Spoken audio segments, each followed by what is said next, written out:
The world had never seen a birth like this one, because it was not the birth of fire or war.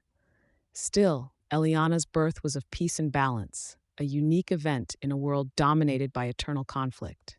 For millennia, Talon, the god of the sun, and Calyx, the bringer of storms, had fought their eternal battle, each for supremacy over the sky above and the land beneath. Their struggle had scarred the earth, leaving a world constantly pulled between. Their battle had left the world cracked, pulled this way and that by Talon's blazing sun and Calyx's storms, mountain ranges pushed and sheared by the incessant struggle, rivers expanding and shrinking in unrelenting alternation. The land pulled one way, and then the other pulled into the never-ending war. The fierce fires of Talon's sun and the wind's capricious rages when mountains trembled under tremors and rivers rose and fell at will. The wraiths of nature ruffled the cord that joined mountains to forests, to rivers to the plains. On one momentous day, fighting ceased, not from surrender, but something neither God had foreseen. Maybe the exhaustion of their endless battle or forces beyond their godly understanding had willed it so. It seems their powers aligned for the first time in living memory. Talon's harsh rays softened, bathing the earth in a warm, nurturing light, rather than the scorching heat that had, perhaps it was the fatigue of their endless contest, or else some divine purpose beyond them, for their energies, for the first time in living memory, worked in harmony. Talon's glare softened.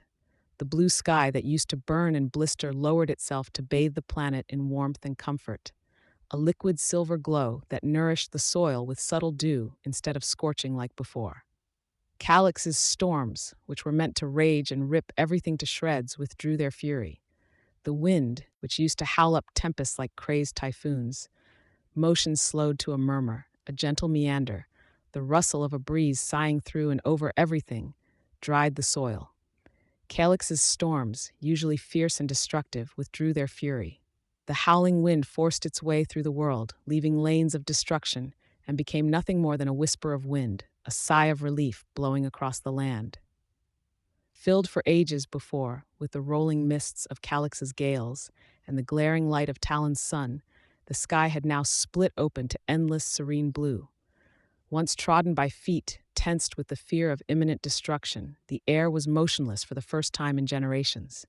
The air, always charged with the tension of impending disaster, was still for the first time in generations. Scarred and fatigued from the gods' endless rivalry, the land lay in a serene silence. In a profound peace, in fear of breaking the fragile harmony, even the animals and trees seemed to pause, as if it was in this rare moment of cosmic balance. Eliana was created.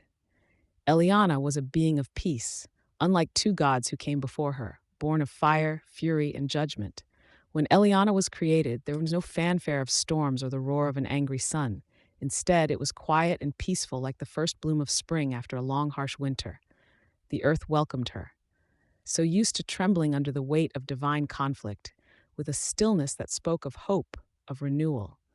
She was the embodiment of the counterbalance the world yearned for. From the moment she took her first breath, the land seemed to stir with new life. Flowers bloomed where none had dared to grow, rivers ran clear and steady, and the air, so long filled with the smell of fire and rain, carried the fresh scent of earth and new beginnings. Not only a symbol of peace, Eliana was the promise of a world where all the elements could coexist, a world where those who dwelled in it, lives, was no longer dictated by the harsh extremes of fire and flood by the others. Talon and Calyx, bound by their eternal feud, could never fully understand her. To them, power was measured in dominance, in how much control they could exert over the world. But Eliana's strength was different. She was not meant to conquer or to command. She was born to heal, to restore the balance that had been lost. Where the gods saw the land as a battlefield, she saw it as a garden waiting to be tended with care.